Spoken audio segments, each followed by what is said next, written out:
People के पेड़ के नीचे हम लक्ष्मी जी के साथ शनिवार के दिन आपसे मिलने के लिए आए हैं। शनिवार के दिन जो पीपल के वृक्ष के नीचे दिया लगाएगा उसके घर में कभी संपदा की कमी नहीं होगी। सारे दिन पीपल के वृक्ष के नीचे हमारा निवास होगा। आज भी नियम है, जिसको शनि लग जाता है एक काजल की डिब्बी ले लो और काजल की डिब्बी को 21 बार उतार कर उसको एकांत में जाकर जंगल आदि में एकांत में किसी पेड़ के नीचे इतना सा खड्डा खोद कर उसमें काजल की डिब्बी को डाल दो और मिट्टी से पूर दो, उस व्यक्ति का शनि समाप्त हो जाता है। काशी विश्वनाथ का नाम लेकर काजल की डिब्बी को 21 बार उतार कर अगर काशी विश्वनाथ का नाम लेकर शनि वाले व्यक्ति को अगर पेड़ के नीचे दबा दे, शनि समाप्त। शनि उसको शनिवार के दिन जो पीपल के वृक्ष में सरसों के तेल का दीप लगाता है उसको शनि कभी परेशान नहीं करता। एक बात हमेशा ध्यान रखिएगा, मान लो अगर कोई भारी रोग ऐसा शनि महाराज के कारण हो गया हो, अच्छे काम करते करते उल्टे हो रहे हैं, होते हैं किसी किसी के साथ में, विपरीत परिस्थितियां आ जाती है, अच्छा करने जाओ बुरा हो जाता है, अच्छा कर्म करने जाओ बुरा हो जाता है। तो पीपल के वृक्ष की जो छाल होती है, छाल देखिए पीपल के वृक्ष में जो छाल लगी होती है, उस छाल को घिसकर चंदन बनाकर भगवान शंकर का स्नान कराकर अभिषेक कराकर पूजन कराने के बाद में पिपलेश्वर महादेव का नाम लेकर, कौन से महादेव? पिपलेश्वर महादेव का नाम लेकर वो जो घिसी हुई छाल होती है उस छाल का तिलक भगवान शंकर को लगा लो और उसी का थोड़ा सा भाग अपने कंठ पर मस्तक पर लगाना प्रारंभ कर दो। धीरे धीरे जो विपरीत दशा है वो सुधरना प्रारंभ हो जाती है। पर नाम याद रखना, पिपलेश्वर, जम के बोलिए पिपलेश्वर महादेव। एक देवता ऐसे हैं जिन्होंने दूसरे का हिस्सा खाने का प्रयास करा था और आज भी उस देवता से दुनिया डरती है। और उन्होंने दूसरे का हिस्सा खाने का प्रयास करा था तो शंकर भगवान ने उसको भी नहीं छोड़ा। कौन से देवता? वो बाल्टी में हर शनिवार को आते हैं आपके यहाँ। कौन से? शनि देव। उनने क्या करा था? भगवान सूर्य नारायण ने अपने सारे पुत्रों को देखा, सारे पुत्रों को,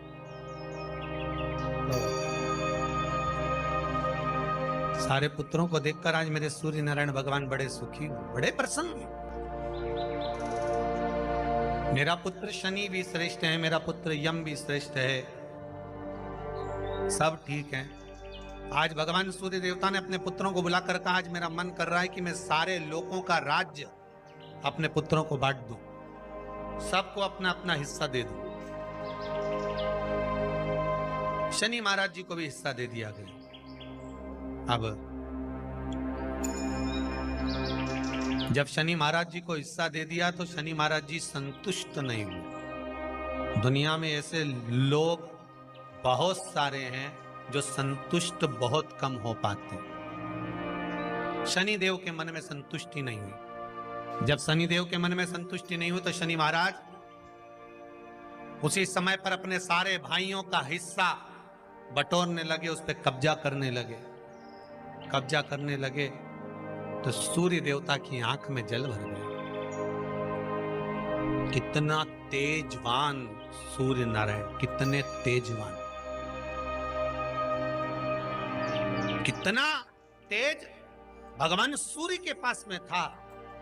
पर शनि महाराज को देखकर आज रो रहे हैं। शनि महाराज को, शनि महाराज ने अपने भाइयों के इस हिस्से पर क्या कर लिया? सूर्य नारायण भगवान की आंखों में जल भर गया कि मेरा पुत्र ऐसा कर रहा है। शनि को बुलाया सूर्य नारायण भगवान ने, समझाया और नहीं माना। किसी किसी की नियत होती है कि इसको इतना कैसे दे दिया, अम्मा ने इसको इतना कैसे दे दिया, पिताजी ने इसको इतना कैसे दे दिया, मैं तो कब्जा करूंगा, दुकान नहीं छोड़ू, घर नहीं छोड़ू, ये नहीं छोड़ू, वो नहीं छोड़ू। मत छोड़, एक दिन संसार छोड़कर जाना पड़ेगा।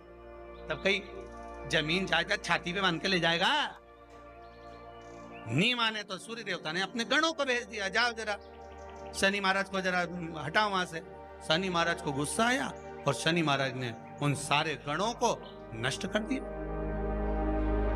सूर्य नारायण रो रहे हैं। भगवान शंकर की पंचायत में सूर्य देव भी हैं, मतलब शंकर भगवान के मित्रों की गणना में सूर्य आते हैं। भगवान विष्णु, सूर्य नारायण, शंकर भगवान, माँ दुर्गा, गणेश जी, ये पंचायत है ना शंकर की, शिव पंचायत। शिव परिवार में कार्तिकेय, गणेश जी, पार्वती जी, शंकर जी, नंदी, ये शिव परिवार। पंचायत में सूर्य देवता। सूर्य नारायण को रोता हुआ देखकर भगवान शंकर को बड़ा दुख हुआ। शिव जी ने पूछ लिया, क्या बात है, आप रो रहे हो? नारायण क्या हो गया? मेरा बेटा मानने को तैयार नहीं है। आप चिंता मत करो, अभी देखता हूं मैं जाकर। और भगवान शंकर ने जाकर तुरंत सूर्य नारायण भगवान के कहने पर शनि देव को जाकर समझाया। इतने में तो शनि देव आग बबूला हो गए। आग बबूला होकर शनि देव ने कहा, ए शिव, आप मुझे जानते नहीं हो? शंकर भगवान ने कहा, क्या जानना है ये बताओ,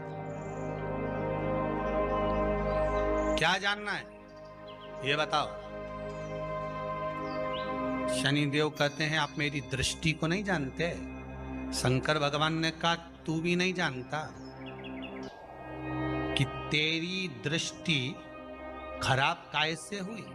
तेरी दृष्टि को श्राप किसका लगा है तुझे नहीं मालूम क्या? शंकर भगवान ने जब समझाना चालू करा कि देख शनि देव, तुम तो कह रहे हो, तुम तो बोल रहे हो कि मेरी दृष्टि नहीं जानते। हम जानते हैं आपकी दृष्टि, मना नहीं है, जाना, पर आप नहीं जानते क्या? शिव जी जानते हैं। शिव जी ने कहा, मैं सब जानता हूं। आपका विवाह करा सूर्य देवता ने, आपकी पत्नी घर में आ गई, आप अपनी पत्नी को देखते तक नहीं थे, इसलिए आपकी धर्म पत्नी ने आपको श्राप दिया कि जिस पति ने मुझ पर दृष्टि नहीं डाली, मेरे वो पति की दृष्टि कुदृष्टि हो जाए, जिस पे डालेगा वो बर्बाद हो जाए। शनि महाराज ने कहा, आप मेरी पत्नी की याद मत दिलाओ। शंकर भगवान बोले, ए शनि, फिर समझा रहा हूं, हिस्सा छोड़ेगा कि नहीं छोड़ेगा? शनि बोले, नहीं छोड़ूंगा। शंकर भगवान ने उठाया, पीपल के पेड़ के नीचे ले गए और पीपल के पेड़ के नीचे शनि महाराज को उल्टा लटका दिया। 19 साल तक शनि महाराज को पीपल के पेड़ के नीचे शंकर जी ने लटका के रखा। अब बोल, 19 वर्ष तक शनि महाराज पीपल के वृक्ष में, पीपल की जड़ पर बंधे रहे, बोले ही नहीं, सीधे टंगे रहे। अब दूसरे का हिस्सा खाने वाले को जब शनि महाराज जैसे के लटका दिया भोलानाथ ने, तो तुम कहीं लगो रे लाइन में? मेरा विचार तो करो।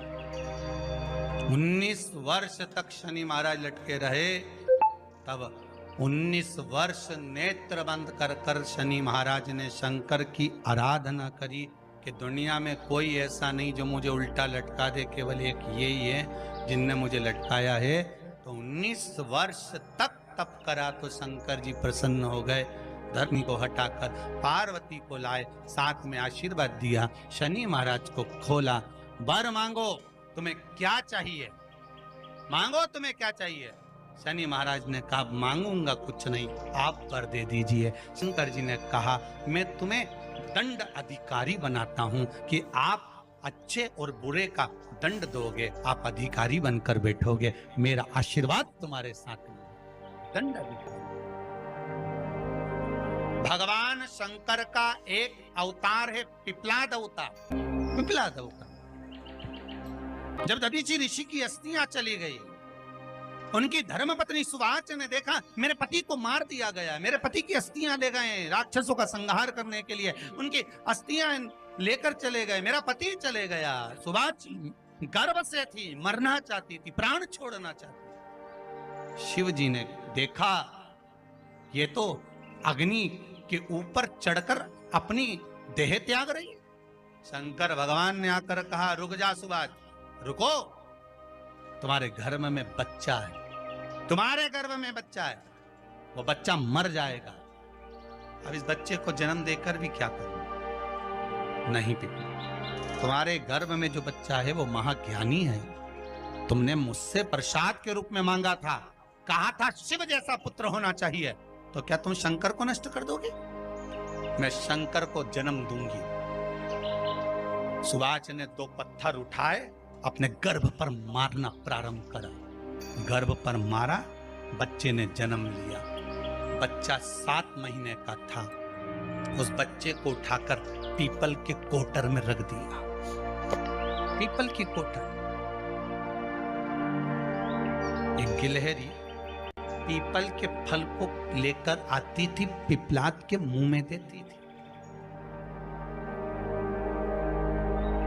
शिव का एक, इसलिए शंकर का नाम ही पिपलेश्वर महा।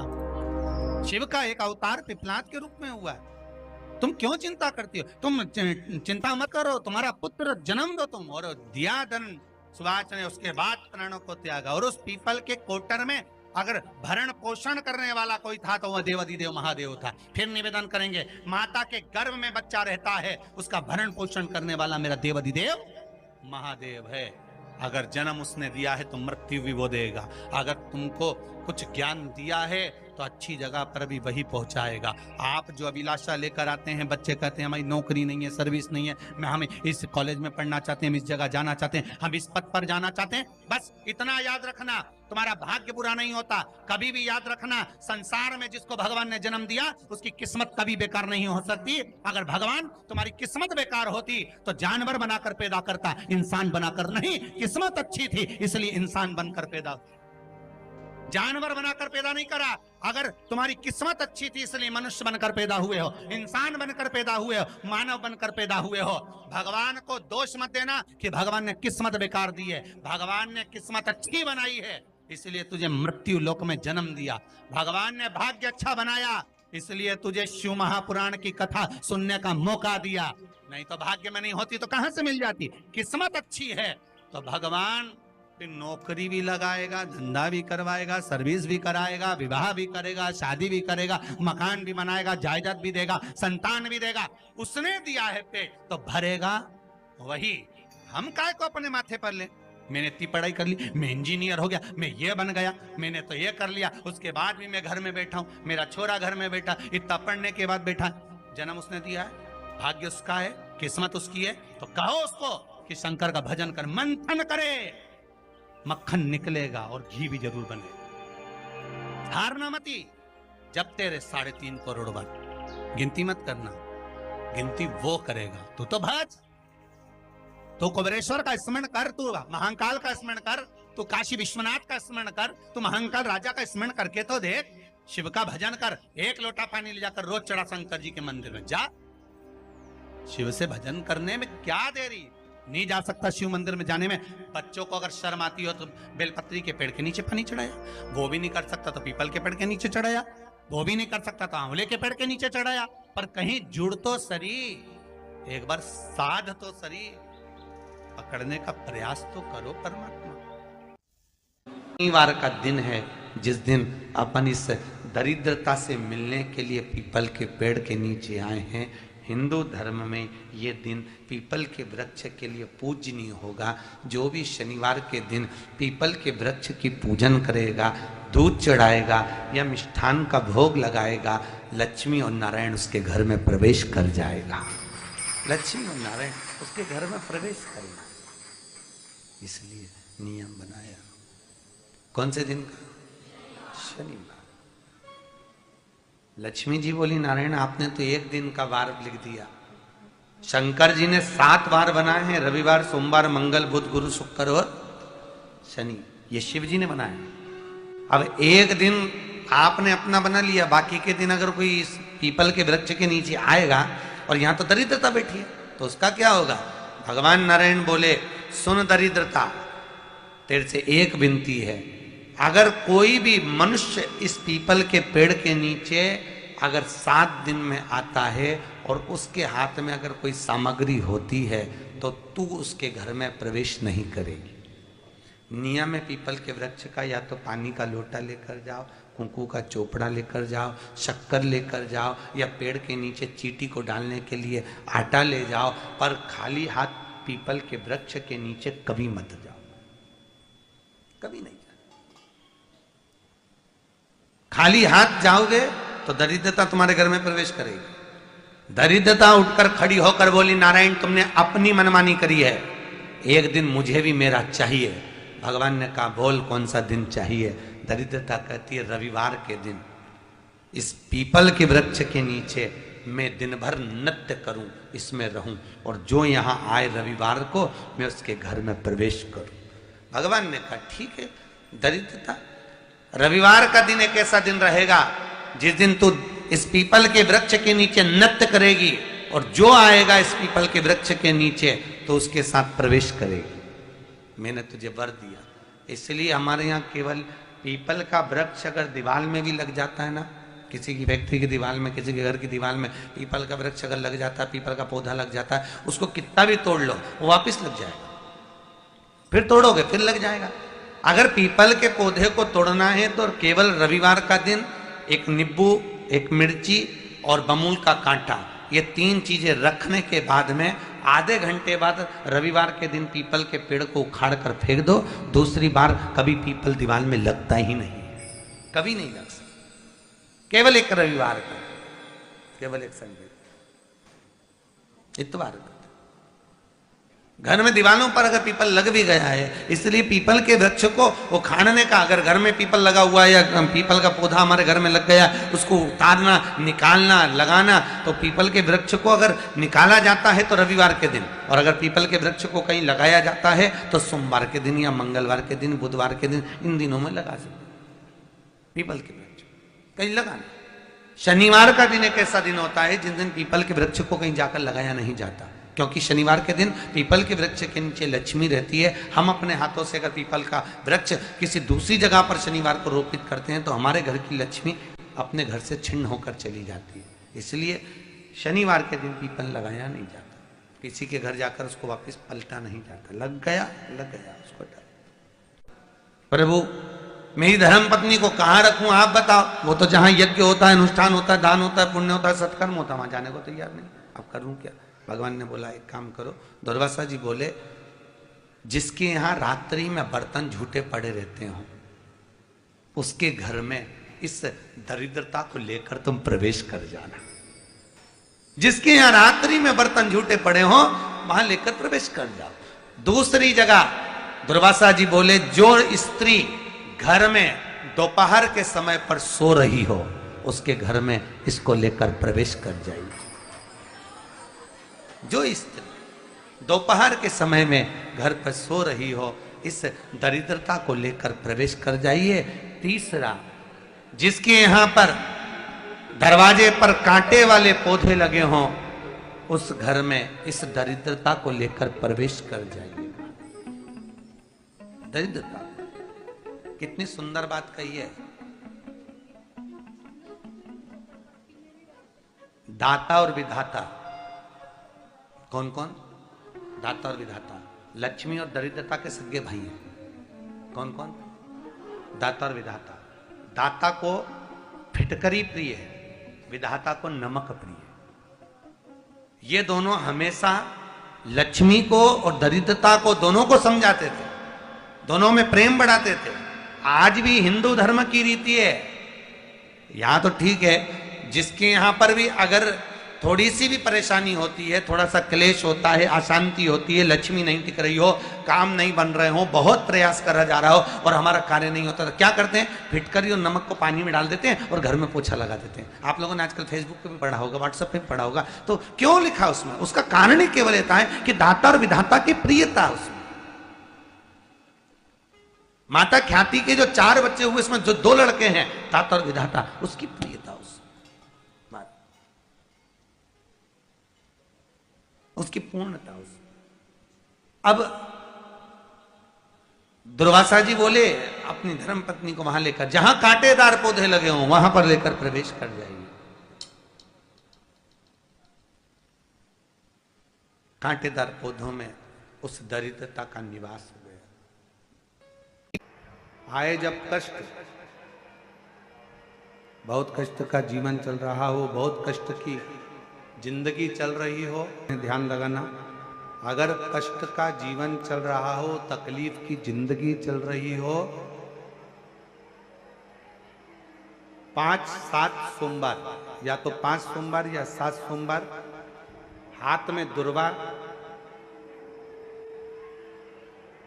मान लो ये तुमने दुर्वा ले ली, हाथ में दुर्वा, एक बेलपत्र, और उसी हाथ में अपने घर का भरा हुआ 1 लोटा जल। पहले रखना है दुर्वा, फिर रखना है बेलपत्र, उसके बाद में हाथ में 1 लोटा जल, और दोनों हाथों का स्पर्श करते हुए जो अपना पूजन का कक्ष होता है घर के अंदर का, उस पूजन कक्ष की साक्षी में खड़े होकर अपने कुल देवता, पितृ देवता और अन्य देवताओं का स्मरण करते हुए, बाबा बहुत दुखी हूँ, बहुत तकलीफ में हूँ, बहुत कष्ट में हूँ, मेरा परिवार आज दुख तकलीफ में है, मेरा परिवार आज कष्ट में है, दुख में है, कष्ट में है। बाबा को अपने मन का भाव कहते हुए, हृदय से प्रार्थना करते हुए अपने घर के मंदिर से निकलकर फिर उस जल को लेकर शिवालय तक जाओ और दक्षिण की ओर खड़े होकर उत्तर की ओर मुख कर कर जल समर्पित करो। बेलपत्र और दुर्वा दोनों को अशोक सुंदरी वाली जगह पर चढ़ा दीजिए। अशोक सुंदरी की जगह तो सबको मालूम है ना। अशोक सुंदरी वाली जगह पर उस बेलपत्र और दुर्वा को समर्पित कर दो। चढ़ा हुआ थोड़ा सा जल लेकर आओ, घर के दरवाजे पर उसका छींटा दे दो, लेपन कर दो और बाबा से 5 सोमवार नियम से आप दुर्वा, बेलपत्र और जल का प्रयोग अगर करोगे, 5 सोमवार पूर्ण होंगे। जो तुम्हारा दुख है वो समाप्त जरूर होगा। शिव करुणा जरूर, शिव कृपा जरूर। बस इसमें 3 चीजों का स्मरण रखिएगा। 3 चीजों शिव पुराण कर रही है, इसमें 3 चीजों का स्मरण करिए। पहले नंबर पर दुर्वा, दूसरे नंबर पर बेलपत्र और तीसरे नंबर पर जब जल चढ़ाकर वापिस आओ तो अपने घर में प्रवेश के पहले देहली पर, चौखट पर भगवान शंकर के अपने घर के द्वार पर शिव का नाम लेकर जल का सिंचन। 3 शिवजी की करुणा का गुणगान करने के लिए 3। जब आप तकलीफ में होते हो तो 3 शंकर को जल चढ़ाने वाला, 1 लोटा जल चढ़ाने वाले के पास 3 को भगवान शिव अवश्य भेजते हैं। दुख को समाप्त करने से पहले 3 को मेरा शंकर आपके दरवाजे पर जरूर भेजता है। पहले नंबर पर मां आद्य शक्ति दुर्गा को आपकी पड़ोसन के रूप में, आपके रिश्तेदार के रूप में, आपके कुटुंबी के रूप में, आपके संबंधियों के रूप में, किसी ना किसी के रूप में आपके पास भेजकर बोलेंगे, क्यों घबराती हो, क्यों चिंता करती हो, क्यों टेंशन लेती हो। मैंने सुना है कथा में बाबा ने ये बताया था, एक काम कर, 1 बेलपत्र 1 दुर्वा लेकर जा। बताएगी, आएगी, बैठेगी, सुंदर, उस दिन उसका चेहरा देखोगे आप तो आपको लगेगा ये मेरी पड़ोसन नहीं हो सकती। उसका चेहरा देखोगे तो आपको लगेगा ये मेरी देवरानी नहीं, ये मेरी जेठानी नहीं, ये मेरी ननंद नहीं, ये मेरा रिश्तेदार नहीं। आज इसका चेहरा कुछ और बोल रहा होगा। जब होगी तब कोई तुम्हारे कहेगा, धीरे से, सामने नहीं आएगा तो सुंदर स्वरूप धारण कर कर स्वप्न में आकर कहेगा। ऐसा लगेगा कोई तुम्हें जगा कर कह रहा है कि तू घबराना मती, तू ये कर लेना। समझ, धीरे से, सामने नहीं आएगा तो सुंदर स्वरूप धारण कर कर स्वप्न में आकर कहेगा। ऐसा लगेगा कोई तुम्हें जगा कर कह रहा है कि तू घबराना मती, तू ये कर लेना। समझ लेना मेरे बाबा ने अपनी अर्धांगिनी पार्वती को तुम्हारे पास भेज दिया। मेरे शिव ने अपनी पत्नी को तुम्हारे पास भेज दिया, अपनी अर्धांगिनी को भेज दिया। दूसरे नंबर पर मेरे भोले बाबा, मेरे शंकर, मेरे त्रिकालदर्शी, मेरे करुणा सागर, मेरे शंकर दूसरे नंबर पर अपने गण भृंगी को भेज देते। शिव जी के गण श्रृंगी और भृंगी का कर्म क्या? श्रृंगी शिव से दूर नहीं होता और भृंगी शिव जी की आज्ञा पाकर शंकर के भक्त के पास जाकर बैठता है। शिव जी अपने दूसरे पात्र को भेजते हैं भृंगी को। भृंगी दूसरे नंबर पर जाता है। उसका काम क्या है? भृंगी का कर्म क्या है? तो कहा भृंगी कभी भी सामने अपने प्रतिबिंब से नहीं आता, किसी का स्वरूप धर कर नहीं आता। भृंगी आपके हृदय में आकर भीतर से बोलने का प्रयास करता है। ये काम गलत हो रहा है, इसको रोक ले। तेरा मन से अंदर से बोलने का प्रयास करेगा, एक काम कर, तू वहां चले जा, ऐसा हो सकता है, तू ऐसा कर ले, तू वैसा कर ले। वो बताने का प्रयास करेगा, वो आपको ले जाने का प्रयास करेगा, उस तक ले जाने का प्रयास करेगा कि ये कर्म कर, ये कर्म कर।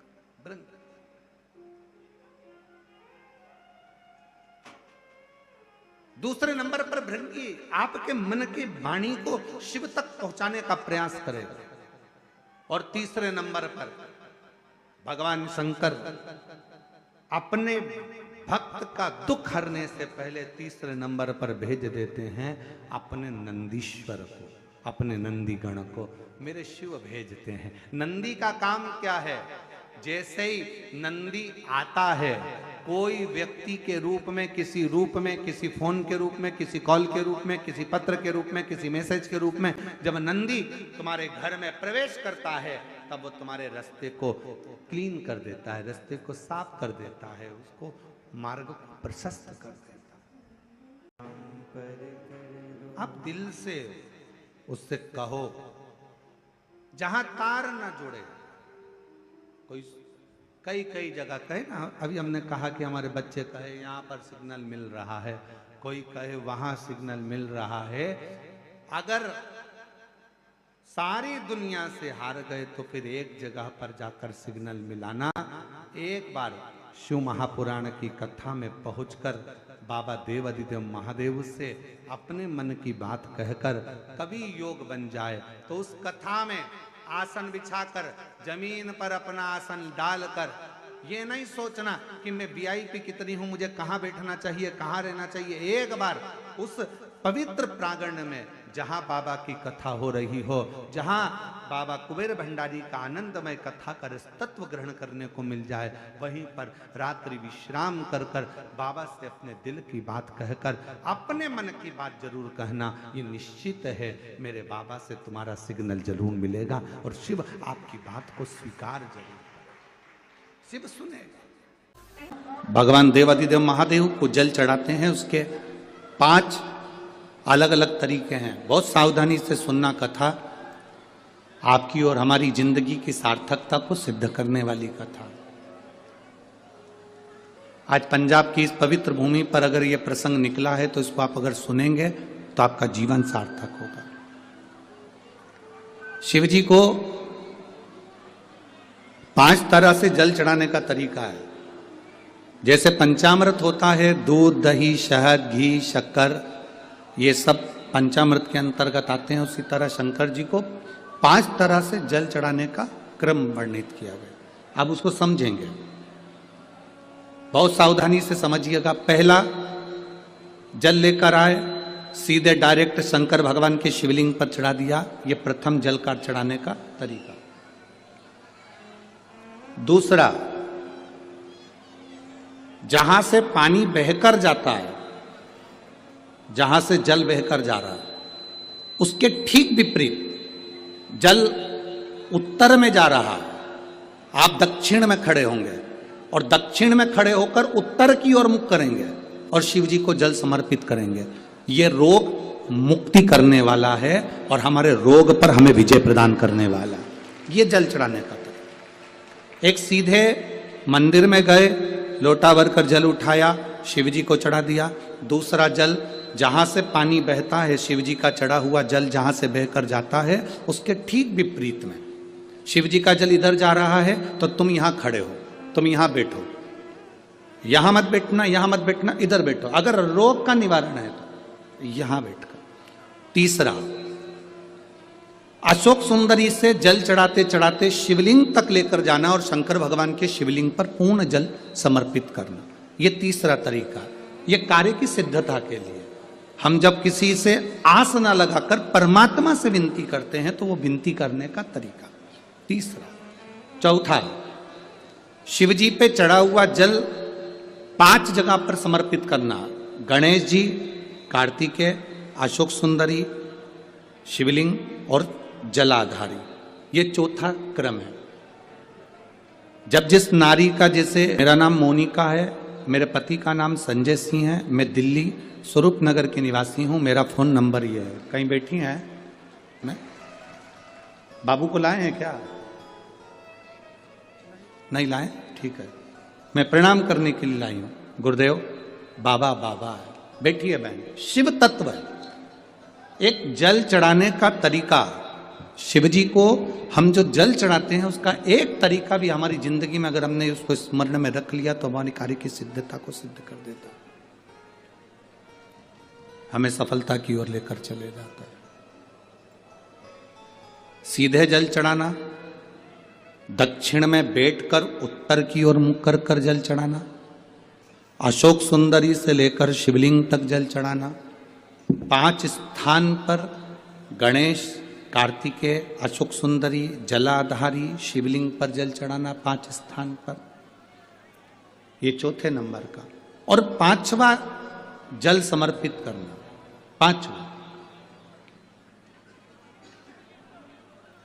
5वें नंबर का जल।